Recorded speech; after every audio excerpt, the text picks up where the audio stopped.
होहे गार्बे में बहुत कम लोग दिखते हैं।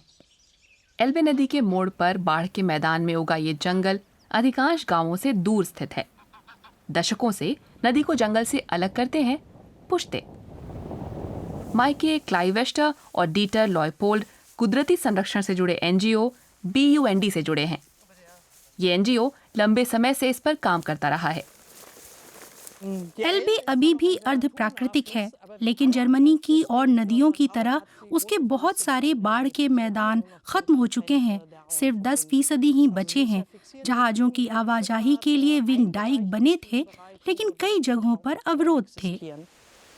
क्योंकि बाढ़ के मैदानों की मिट्टी काफी उर्वर हो सकती है, इसलिए खेती ने इसके बड़े इलाके पर कब्जा कर लिया है। विंग डाइकों की मदद से नदी के मध्य में जहाजों की आवाजाही के लिए एक गलियारा खुला रहता है। इससे एल्बे नदी और उसकी बाढ़ क्षेत्र की दुर्दशा हुई है। लेकिन 19वीं सदी में हालात अलग थे।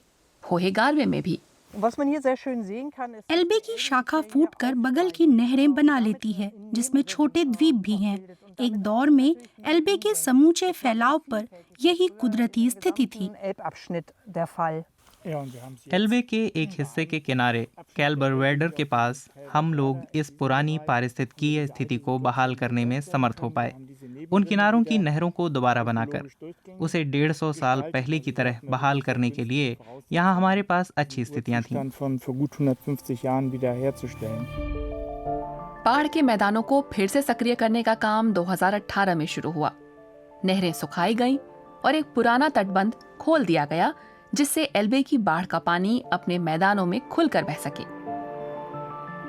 कुछ ही महीनों बाद एनजीओ के कार्यकर्ताओं ने अपनी कामयाबी का जश्न मनाया। बाढ़ का पानी फिर से होहे गार्बे से होते हुए बहने लगा। एल्बे के बाढ़ के मैदानों के इस हिस्से को उसकी प्राकृतिक अवस्था में लौटाना बाढ़ सुरक्षा के लिहाज से भी उपयोगी है। ऐसा इसलिए क्योंकि जब नदियों का प्रवाह रोका जाता है, बाढ़ का पानी ऊंचा उठता है। नदी का तल काफी सकरा होता है, तटबंध फट सकते हैं। लेकिन अगर नदियों की बाढ़ के मैदानों पर जंगल उगा हो तो वहां पानी फैल सकता है, इसलिए उसके ऊंचा उठने का खतरा नहीं रहता। एल्बे के गुम हुए द्वीपों को बहाल करने का आखिरी चरण अभी जारी है। मैदान को समतल किया जा रहा है और उसमें देसी पौधे उगाए जाने हैं। इस छोटी सी सहायक नदी में पहले बहुत गाद भर चुकी थी, जिसे खोद कर निकाला गया। अब उसे नदी से जोड़ दिया गया है और अब वो एल्बे की जैव विविधता को समृद्ध कर रही है। धीमी गति की लहरों वाले इलाके एल्बे की बहुत सी मछली प्रजातियों के अंडे देने के ठिकाने हैं। वे यहाँ अंडे देने आती हैं और छोटी मछली यहाँ कुछ देर रुकती भी है। इसलिए एल्बे और उसके बाढ़ के मैदानों और सहायक नदियों के बीच ये संपर्क बहुत जरूरी है। गर्मियों में गायें इस नए द्वीप पर चरेंगी, अपने ढंग से बाढ़ सुरक्षा में योगदान करेंगी। मवेशी इलाके को पेड़ों और अत्यधिक वनस्पति से मुक्त रखते हैं, वरना बहुत ज्यादा पानी का प्रवाह बाधित या धीमा हो सकता है। होहे गार्बे मजबूत लकड़ी वाले जंगलों का ठिकाना भी है। वहां ज्यादातर यूरोपीय व्हाइट एल्म और कॉमन ओक पाए जाते हैं। अब चूंकि कुदरत को पूरी छूट मिली है, तो वन्य जीवन भी फल फूल रहा है। बीवर, ब्लैक स्टॉर्क और यहाँ तक कि व्हाइट टेल ईगल भी लौट आई हैं। लेकिन संरक्षणवादी अभी भी भविष्य को लेकर आशंकित हैं।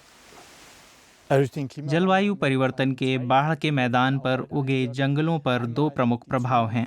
पहला तो अत्यधिक वर्षा की संभावना, जिससे अत्यधिक बाढ़ आ सकती है, और फिर हाल के सूखे, जिनसे भूजल का स्तर तेजी से गिरता है और पुराने पेड़ जैसे पृष्ठभूमि में हैं मर जाते हैं। इसके चलते कीटों की आबादी बढ़ सकती है, जिन्हें तेज गर्मियों से लाभ होता है। इन चुनौतियों के बावजूद प्रोजेक्ट का बढ़ना तय है। आने वाले सालों में बाढ़ के मैदानों का शेष नेटवर्क एल्बे के 50 किलोमीटर के दायरे में विकसित किया जाएगा और अधिक जैव विविधता के संरक्षण की दिशा में ये शुरुआती कदम है।